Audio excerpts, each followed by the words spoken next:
안녕하세요. 한국기업평가 김선주 책임연구원입니다. 부동산 신탁사의 2025년 산업 및 신용등급 전망에 대한 발표를 시작하겠습니다. 2024년과 동일하게 2025년 부동산 신탁사의 사업 환경은 비우호적, 실적 방향은 저하, 등급 전망은 부정적입니다.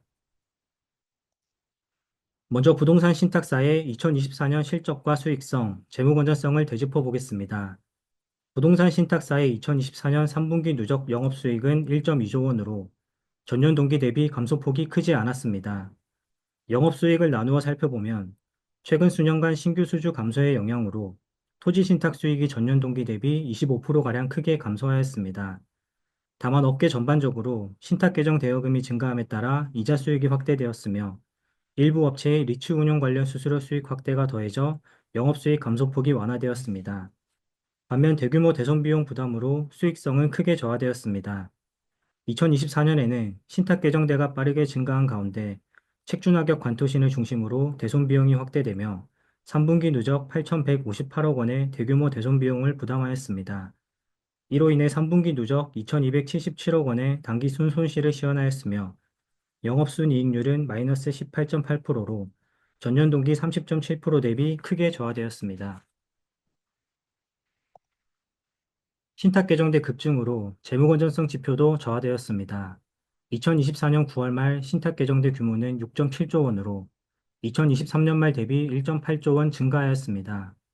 차입형 토지 신탁의 경우 미분양 사업장과 비분양형 사업장에 대한 자금 투입이 확대되었으며 정비사업 관련 초기 사업비 지출과 PF 대출 실행으로 신탁 개정 대여금이 증가하였습니다. 시공사 부실과 공사비 상승 등으로 책준하격 관토신에 대한 차입 자금 투입도 크게 증가하였습니다. 대규모 대손 충당금 적립과 은행계 부동산 신탁사를 중심으로 이루어진 자본 확충에도 불구하고 재무 건전성 지표가 저하되었습니다. 2024년 6월 말 요주 이하 자산 규모가 5.3조 원으로 2023년 말 대비 1.3조 원 증가하였으며 요주 이하 자산 대비 충당금 및 자기자본 비율은 134.8%로 전년 말 대비 27.6%포인트 하락하였습니다. 차입 조달 규모도 증가하였습니다. 2024년 9월 말 차입 부채 규모는 3.2조 원으로 2023년 말 대비 1.3조 원 증가하였으며 부채 비율은 69.3%로 상승하였습니다. 신탁 개정대 증가와 대손준비금 확대 등의 영향으로 영업용 순자본 비율도 68.4%포인트 하락하였습니다. 이어서 2025년 사업 환경 전망에 대해 말씀드리겠습니다. 부동산 경기 회복 지연과 시공사 경영 악화로 부동산 신탁업의 사업 환경은 비우호적일 전망입니다. 고금리와 분양가 상승으로 투자 심리 회복이 지연되고 있으며 주택시장 양극화가 심화됨에 따라 서울과 수도권 일부를 제외한 지방 부동산 경기는 여전히 침체되어 있습니다. 2024년 10월 기준 전국 미분양 주택 수는 6만 6천 호로 7만 4천 호를 기록하였던 6월 대비 감소하였으나 여전히 많은 수준입니다. 또한 악성 미분양으로 분류되는 중공업 미분양 주택 수는 지속적인 증가 추세를 보이며 10월 기준 1만 8천 호에 달하고 있습니다. 공사비 상승과 조달 시장 경색, 공정 지원과 신규 수주 감소 등으로 시공사의 경영 환경도 악화되어 있습니다. 하반기부터 시작된 기준금리 인하와 정부의 주택 공급 확대 정책 및 PF 대출 보증 지원 강화에도 불구하고 건설 경기 반등은 요연한 상황입니다. 부동산 신탁사의 2025년 실적은 2024년 대비 저하될 전망입니다. 먼저 영업 실적 하방 압력이 지속될 전망입니다. 주요 수익원인 토지 신탁의 경우 2024년 들어 차입형 및 혼합형 토지 신탁 신규 수주가 소폭 증가하였으나 책준하격 반토신 시장 냉각으로 전체 수주 규모는 여전히 위축될 것으로 보입니다. 도시정비 사업 수주가 이어지고 있는 점은 긍정적이나 정비 사업의 경우 본격적인 수익 인식 단계에 도달하기까지 상당 기간이 소요되어 단기간 내 실적 보완 효과는 크지 않을 전망입니다. 대손 비용과 소송 관련 리스크도 지속될 전망입니다. 신탁 개정대가 빠르게 증가하고 있는 가운데 충당금 적립률도 상승 추세를 보이고 있습니다. 특히 책준하격 관토신 관련 신탁 개정대의 경우 PF 대출 대비 후순위에 해당하여 충당금 적립률이 상대적으로 높게 나타나고 있어 자금 투입이 지속될 경우 대손 비용 부담이 확대될 수 있습니다. 또한 책임준공 기한 도가 사업장과 관련하여 소송 리스크가 확산되어 비경상적 손실 부담으로 이어질 가능성도 상존하고 있습니다. 2025년 부동산 신탁사의 등급 전망은 부정적입니다. 2024년 한국기업평가는 코리아 신탁의 신용등급 전망을 부정적으로 변경한 바 있습니다. 등급 전망 조정이 한 건에 그쳤으나 신탁사 전반적으로 수익성 및 재무 건전성이 저하되면서 신용도 하방 압력이 강해진 상황입니다. 이에 따라 2025년에는 수익성 회복 및 재무 건전성 지표 개선 여부와 비우호적인 사업 환경 하에서의 실적 대응력이 신용도를 결정할 키노트가 될 것입니다. 다음으로 주요 크레딧 이슈를 두 가지 선정하고 이에 대해 답변을 정리해 보았습니다. 먼저 첫 번째 크레딧 이슈는 책준하격 관토신 관련 우발부채 현실화에 따른 재무 부담이 언제까지 계속될지입니다. 이를 분석하기 위해 현 시점의 책준하격 우발부채 규모와 신탁사 책임준공 기한 분포를 나누어 살펴보았습니다. 먼저 좌측 그래프에 보이는 바와 같이 한국기업평가가 유효등급을 보유한 5개사에 2024년 9월 말 책준하격 관토신 PF 대출 한도는 9.9조 원입니다. 올 한 해 각고의 노력으로 2023년 말 13.8조 원 대비 상당 수준 감소하였습니다. 다만 일부 사업장의 경우 신탁사 책임준공 기한이 도과하였으며 이 사업장들에 대한 PF 대출 한도는 약 7천억 원 수준입니다. 관련하여 현재까지는 소송 이슈가 일부 회사에 국한되어 있으나 업계 전반으로 확산될 가능성을 배제할 수 없습니다. 따라서 소송 경과와 현재 금융당국에서 진행 중인 책준하격 관토신 관련 모범규준 제정 등의 영향에 대해 모니터링이 필요합니다. 오른쪽 그래프는 현재 진행 사업장을 기준으로 신탁사의 책임준공기한 분포를 산출한 데이터입니다. 2025년에 신탁사 책임준공기한이 도래하는 사업장의 PF 대출 한도는 3.9조 원으로 추산됩니다. 2023년부터 책준하격 관토신 리스크가 현실화되면서 공정관리를 강화해온 가운데 사업장 전반적으로 진척도가 양호한 점을 감안하면 2024년만큼 재무부담이 확대되지는 않을 것으로 예상됩니다.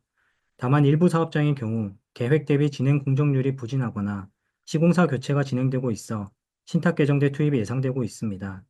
또한 신탁사가 책중 기한을 준수하지 못하는 사업장이 증가할 경우 소송 리스크가 확대될 수 있어 2025년에도 책준하격 관토신 관련 재무 부담은 일정 수준 지속될 전망입니다. 두 번째 크레딧 이슈는 향후 부동산 신탁사의 신용도 향방을 결정할 핵심 요소입니다. 첫 번째 핵심 요소는 수익성 및 재무 건전성 지표 개선 여부입니다. 앞서 말씀드린 바와 같이 2024년 들어 신탁 개정대 급증과 대손 비용 확대 등으로 수익성 및 재무 건전성이 크게 저하되었으며 부동산 신탁사의 신용도 하방 압력이 강해졌습니다. 이에 따라 차입형 토지 신탁 사업의 경우 분양률 제고를 통한 신탁 개정대 회수 여부와 책준화가 관토신의 공정관리 강화를 통한 추가 자금 투입 부담 완화 여부가 주요 모니터링 요인이 될 것 같습니다. 또한 자본학 축민 이익 유보, 모의사의 재무 지원 및 자본시장 접근성 등에 기반한 재무 완충력 확보 여부도 모니터링할 계획입니다. 두 번째는 실적 대응력과 시장 지배력 추이입니다. 2022년까지 은행, 보험 등 금융그룹 계열의 신탁사가 상대적으로 높은 신인도와 신용도를 기반으로 책준하격 관토신 시장에서 경쟁 우위를 점해왔으며 책임준공 확약의 한도 규제가 미비하여 작은 자본으로도 공격적인 사업 확장이 가능했습니다. 이를 바탕으로 금융그룹의 부동산 신탁사의 시장 점유율이 빠르게 상승해 왔습니다. 그러나 2023년 이후 책준하격 관토신 시장이 냉각되면서 차입형 및 혼합형 토지 신탁과 도시정비 사업을 중심으로 시장이 재편되고 있습니다. 이에 따라 사업 수주 경쟁이 심화되는 가운데 영업 네트워크 등을 활용한 수주 능력이 중요한 경쟁 요소가 될 것 전망입니다. 또한 부동산 경기 위축으로 신규 사업 수주 시 신탁 개정대 투입이 불가피할 것으로 예상되어 원활한 수주 확대를 위해서는 자본 여력 확보가 수반되어야 할 것으로 예상됩니다. 회사별 수주 실적과 사업 다각화 수준 등을 감안하여 실적 대응력을 모니터링할 계획입니다. 이상 발표는 여기서 끝내도록 하고 지금부터 Q&A 시간을 가지겠습니다. 질의가 있으신 분은 하단 Q&A 창에 입력해 주시기 바랍니다.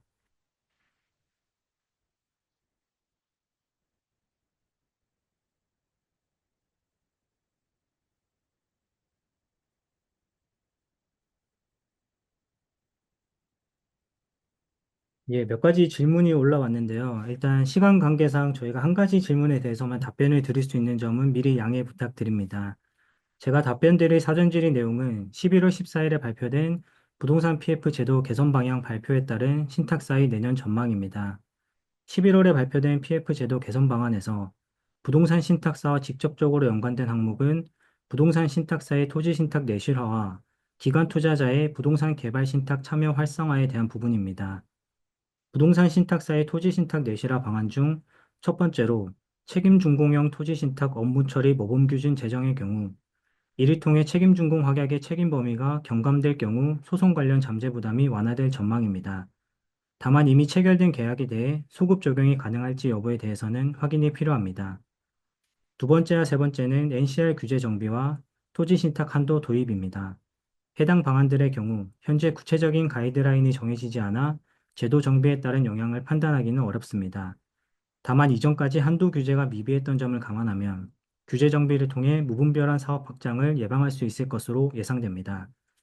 다음으로 기관 투자자의 부동산 개발 신탁 참여 활성화 방안의 경우 시장이 안착될 경우 부동산 신탁사의 자금 조달 부담이 완화되는 효과가 있을 것으로 예상됩니다. 다만 이 방안의 경우에도 구체적인 자금 조달 구조나 법률적 이슈 등과 관련된 불확실성이 있고 새로운 상품 개발을 위한 준비 기간이 필요하기 때문에 현재 시점의 영향을 예단하기는 어려울 것 같습니다. 정리하자면 11월에 발표된 PF 개선 방안 중 책준하격 책임 범위 표준화와 관련된 방안은 2025년 신탁사 재무부담 수준에 직간접적 영향을 미칠 것으로 예상되나 나머지 항목들은 단기간 내 업계에 미치는 영향이 제한적일 전망입니다. 이상으로 발표를 마치겠습니다. 추가로 궁금한 사항이 있으신 경우 기재된 전화번호 또는 이메일로 연락 주시면 답변 드리겠습니다. 감사합니다.